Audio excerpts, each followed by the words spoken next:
What's happening, my fellow geeks and geekettes? Welcome to a brand new episode of Cosplay Chris, and today it is a Batfleck Batsuit 2.0 cosplay update. Not so much a very big update, but more or less just keeping you guys in the loop, and we're going to be trying out a variation today with the suit. So I mentioned last week in my fan mail unboxing that I was going to be doing an update this week in terms of utilizing a different cowl as an alternate kind of cosplay. If I wanted to stray away from the standard Batfleck look, I could try something out on a different day of a convention. So the look we're going for today is, say, hybrid and classic Batman comic book look. So not only that, I'm going to be telling you guys the process of attaching the chest emblem as well as doing some gold highlights on the suit to match the original screen used Ironhead Batsuit. So the cowl I have here is a cowl made by Mr. Ryan Eaton, and I'll leave Ryan's details down below and you can go check out his other amazing works. Now this is actually the cowl that I wore for my review of Justice League.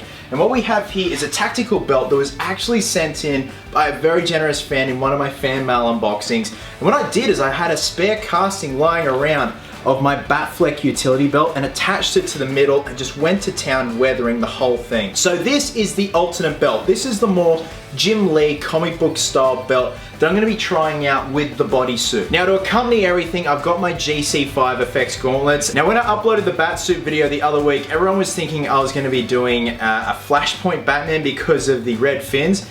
But if you think about it, this is for my Red Hood cosplay. Remember when I did Red Hood?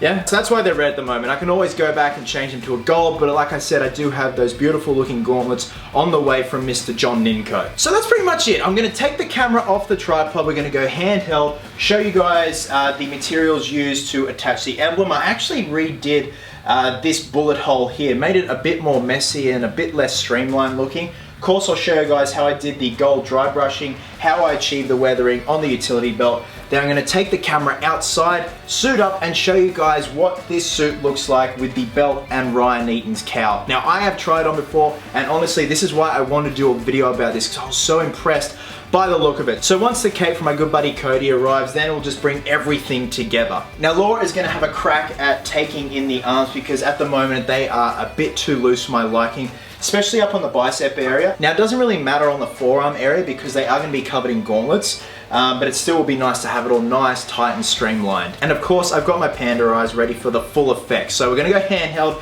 and show you guys every detail. Okay, so here is the suit and the chest emblem. Now this chest emblem was actually from my Nightmare cosplay, and this is a chest emblem made by GC5 Effects that comes pre-curved. So it has the chest curve to it, so it really helps sit in flush on the actual muscle structure itself. Now Ben came over and helped me attach this, my good mate Ben Ball, who is Bendable Effects. So the way we attach this is the same way we attach my Red Hood chest emblem, and that is essentially going around the perimeter with Loctite. So the main part of it to stick down is used with Sikaflex 227. The thing is, this isn't an instant bond. This takes about 24 hours to properly cure, so you need something that is going to adhere the chest emblem straight away to the rest of the suit, and that way it gives the Sikaflex time to soak into the fabric and then fully bond the urethane to the fabric. So it was just a matter of going around the perimeter of the emblem with the Loctite, and then we went in and loaded this baby into a cocking gun and then just hit it all over the surface. And this is obviously the back of it. And then you spread it all over so it's all evenly spread out, and you've got your Loctite everywhere, and we lined it up. I obviously had the Dawn of Justice cowl on when we lined it up, and Ben marked where the two ear points are going to go, so it lined up perfectly with this seam here. And then you wait about 15 minutes whilst wearing the suit, and then you take it off very carefully and then just let it sit. I put it on a hanger and let it sit for 24 hours. So just give you a nice close-up there with the new bullet hole, and that was a matter of heating up an aluminium pipe with a blowtorch that was glowing red and branding it essentially. So yeah, very happy with the end result of that.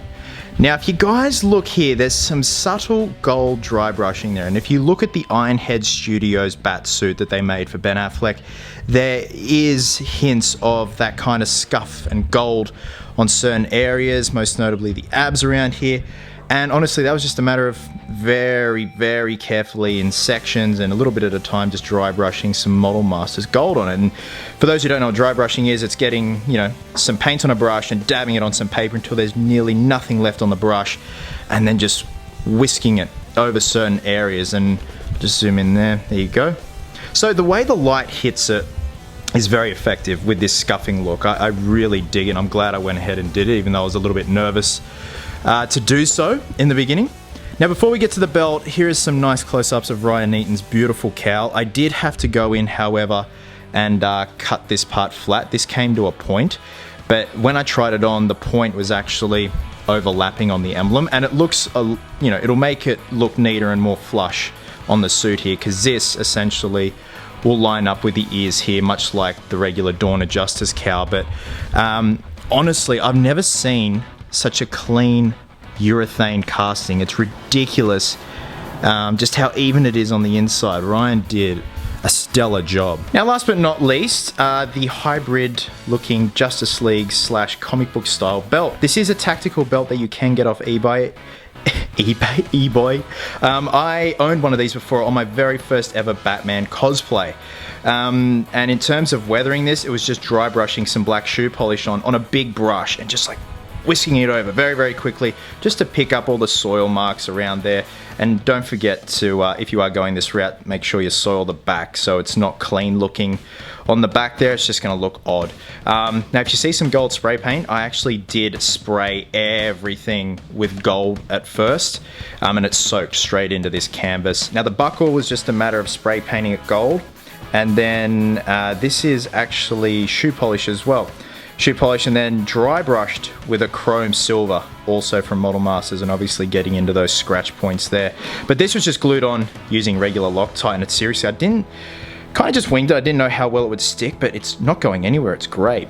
So the beauty part about this belt is, as you can see, I can taper it like that, and that's the look I love on this suit, is how it kind of tapers down like that instead of just flat straight across. So that's what I'm going to demonstrate to you guys. So of course I've got my beautiful GC5FX gauntlets. I'm also, just for the hell of it, going to try on my personal Dawn of Justice belt. This is a flexible urethane belt. This is my personal one. I'm very happy with it. So I'll show you guys how it looks with the Dawn of Justice belt first, and then I'm going to try on this hybrid old school Jim Lee comic book style belt. So the beauty part is it's no longer boiling hot outside, and the light is perfect because it's that soft kind of lighting that's really going to show the details on the suit, the cowl, the belt, and it's a lot more cooler. So where's my talcum powder?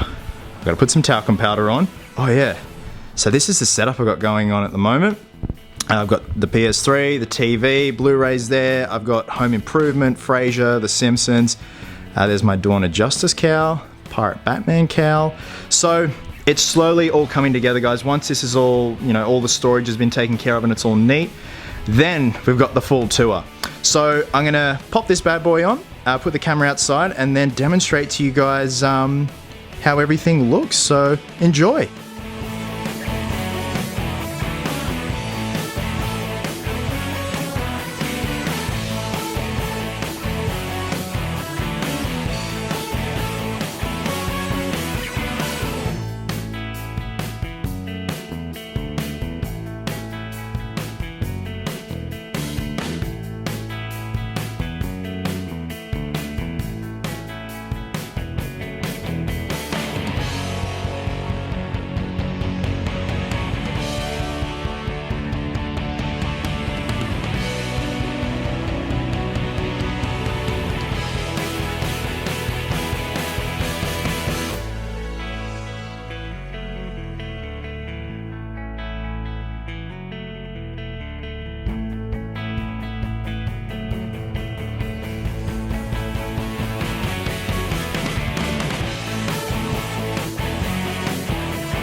Now this is purely just for fun. Here's a pair of my black undies.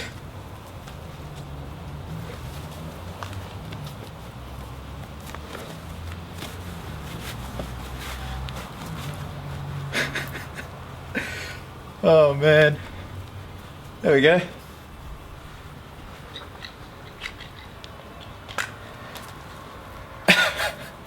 Just for that traditional old school look. Actually looks alright.